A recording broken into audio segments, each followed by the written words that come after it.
Я Горовой Владимир Романович, художник. Примерно уже 50 лет я занимаюсь как художник изобразительным искусством. Где-то 20 лет назад я изобрел новую технику в технике интарсия. Вот 20 лет я уже работаю в этой технике. Вот. У меня много работ. Вот. И есть работы в кабинете президента, в Конгресс-холле большая картина.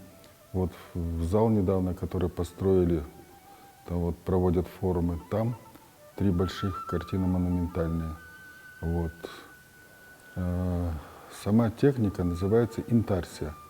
Вообще интарсии более 3000 лет. Вот. Она родилась в Египте, в Вавилоне, параллельно с этим в Китае и Японии. Но тогда пользовались техникой инкрустирования. Это один материал вживали другой кусочек материала, допустим, дерево в камень или камень. Бывает и в камень тоже кусочек дерева. Вот. И когда уже римляне завоевали Египет, эта техника перешла сначала в Грецию, а потом уже в 15 веке существовало уже 56 мастерских в Италии. Постепенно эта техника перешла в Европу, и в 17 веке был такой мастер Шарбуль. Он изобрел технику маркетри. Вот этой техникой пользуется сейчас во всем мире. Вот вы, наверное, видели стол, крышка стола покрыта орнаментом, или какие-то там приборы. Вот я, допустим, в Эрмитаже видел рояль. Именно этим мастером отделано очень красиво, здорово. Вот. Но эта техника довольно сложная. И вот практически через 280 лет я изобрел новую технику. Вот. Эта техника примерно в 3-4 раза легче, чем техника маркетри. Но эта техника позволяет делать и монументальные вещи, станковые и декоративные вещи. Вот. Уже у меня, допустим, есть и монументальные работы, и станковые вещи, и декоративные работы. И вот буквально где-то лет 10 назад я решил, что нужно эту технику набрать учеников и учить этой технике, чтобы эта техника постепенно пошла у нас по всей республике, не только по республике, но и по всему миру. Вот. Пришли ребята, сначала 2 энтузиастов было. Вот. Очень здорово овладели. Я почему-то всегда думал, что этой техникой будут заниматься только ребята, мальчики. Но ко мне почему-то пришли сначала первые 2 девушки. Вот. И они очень здорово, у них красивые работы, очень красивые работы получились. Потом пришли ребята. И вот в КГУ-СТА у меня прозанимались практически где-то лет 5-6. И вот очень здорово работает. Мы в прошлом году сделали выставку Рохвардо. Вот. Там было 5-6 моих работ и моих учеников. И вы знаете, за 3 месяца посетило более 25 тысяч человек. И в основном это были иностранцы. И всем очень эта техника нравится.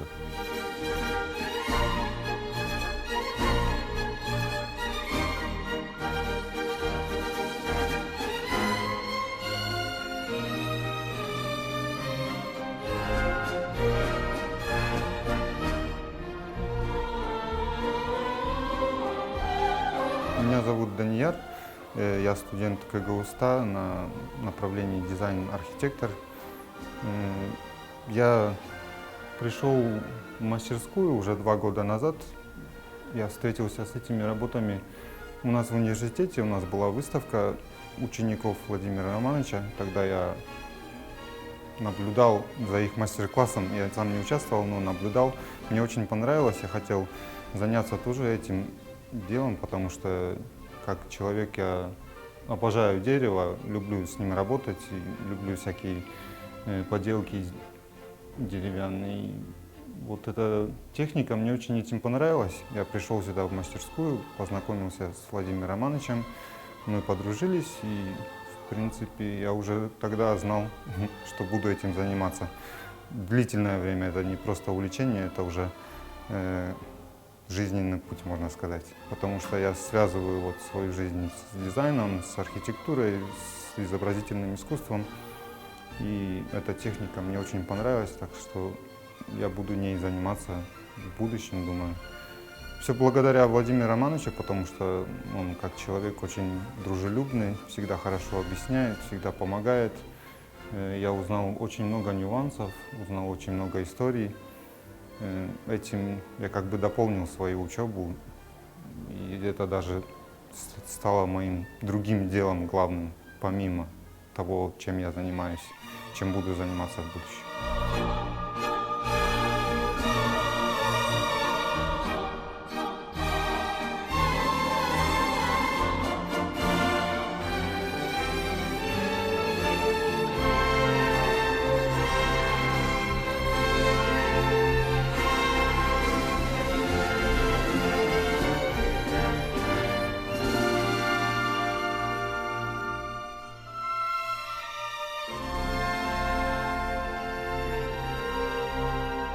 Вот я перевел рисунок на основу и все это уложил на подоснову. Потом я это распилил на большие детали и уложил.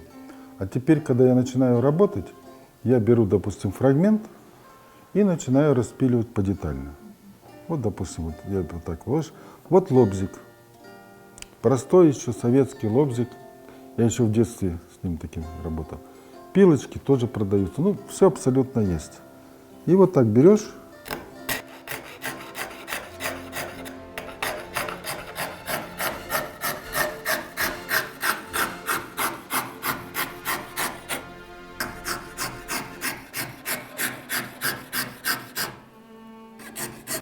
Вот видите, я распилил. Вот деталь, вот деталь. Вот. Вот материал. Это вот орех. Очень хорошего качества. Все это у нас продается. Бака Гагарина, там очень хорошие ребята, умницы. И у них просто прекрасные материалы.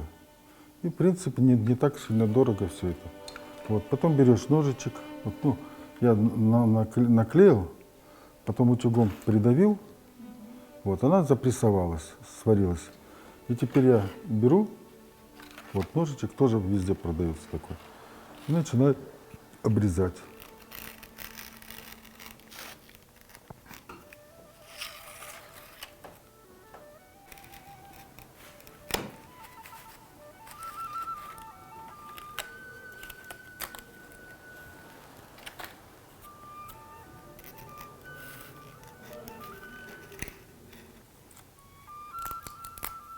Все, вот я обрезал, теперь вот тоже. И я начинаю шлифовать.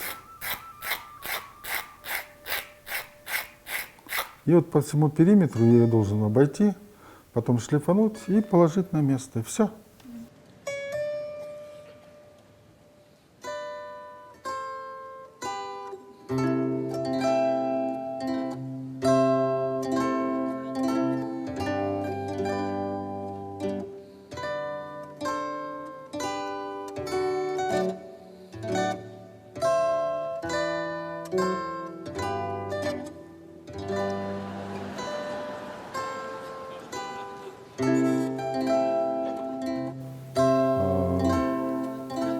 Ко мне постоянно обращаются, звонят иностранцы, особенно художники, которые бы очень хотели овладеть этой техникой. Но для этого нужна уже специальная мастерская. Вот. И я думаю, что у нас в городе пора, наверное, организовать художественную галерею техники интарсии, потому что аналогов в мире нету. Я думаю, для нашей страны это был бы хороший показатель. Потому что постоянно, когда видят мои картины, то просятся посмотреть. А показывать, в принципе, негде. В лучшем случае, либо здесь приходят, либо домой приходят ко мне. Поэтому, хотелось бы, чтобы как можно больше людей изучили эту технику, чтобы эта техника пошла по всему миру.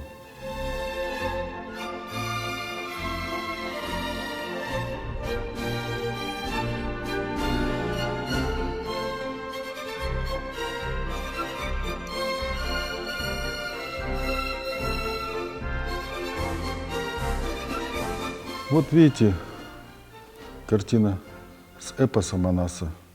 Вот сидят аксакалы, о чем-то беседуют, все. Использовал я здесь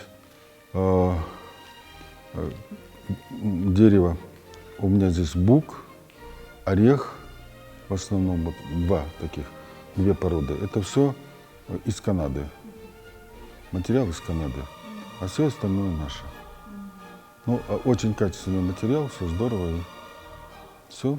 То есть наносится на основу рисунок, подоснова. Все это лобзиком распиливается, наклеивается, шлифуется, полируется и потом прессуется. И вот сейчас пройдет, когда все, я их пролакирую, закажу ребятам рамы, сделают рамы, и будет работа оформлена. Ну, первое, ты создаешь какой-то образ в голове, да? Потом садишься, начинаешь рисовать. Рисунок, ну, я образно называю это картон. Ну, это подготовительный рисунок для этой техники. Вот. Я отрисовал ее, эту картину. Раньше я все это делал в натуральную величину, вот, и переводил. И рисунок, естественно, портился. А сейчас, видите, техника пришла, я рисунок сделал, какой мне нужно, потом пошел, отсканировал и распечатал, как мне это нужно. Потому что идеально же все сохраняется. Потом я этот картон накладываю на материал, вот на ДВП, вот, и подкладываю там подкладки, все, и начинаю переводить. Вот я его перевел полностью от начала до конца, потом начинаю распиливать на большими фрагментами и укладываю. Вот я ее полностью уложил, туда приношу, сюда положил, вот, и тогда я уже беру и подетально начинаю, беру кусочек, вот видите, я сейчас вот тут руку взял, вот, и я ее постепенно буду делать. К вечеру рука будет готова. Постепенно? Да, постепенно. Вот когда я, когда я полностью эту картину закончу, тогда я начинаю прессовать. То есть я беру деталь, прохожу клеем и укладываю. Следующую деталь укладываю. Вот я, допустим, вот такой кусок проклеил, запрессовал. Через 2 часа дальше, через 2 часа дальше. И за 2-3 дня вот такая картина уже из прессовки выходит. Потом ее опять шлифуешь, и тогда проходишь лаком. 2 дня она сохнет, потом берешь на нулевку шкуркой, все это зашкуриваешь и второй раз проходишь лаком. Бывает иногда даже 3 раза приходится лаком. После этого я ее с обратной стороны, специальной ткани есть, я ее проклеиваю тканью, ну, чтобы закрыть. Тоже снаружи у меня интарсия, с той стороны у меня ткань, то есть предохраняю все это. И все, она уже как бы цельной становится, эта работа, и тогда вставляешь в раму. Это ДВП. Можно фанерой пользоваться, но немножко для меня дороговато. Я уже, знаете, привык к ДВП, потому что, видите, здесь идеальная фактура, а с этой стороны, то есть у меня, я никогда не шел, это бывает, что если с обеих сторон гладко, наклеиваешь не с той стороны. А это ориентир, и укладываешь все, и прекрасно. Ну, тут еще много нюансов, какими я пользуюсь. Но в основном вот по скелету, по структуре именно так. Сейчас очки можно я одену? Вот видите, вот деталь, да? Вот шпон. Я беру. Кисточка всегда должна быть в воде, потому что клей-то быстро сохнет. Вот, я беру вот детальку. Вот у меня клей ПВА Машхат. Видите, я клеем прохожу.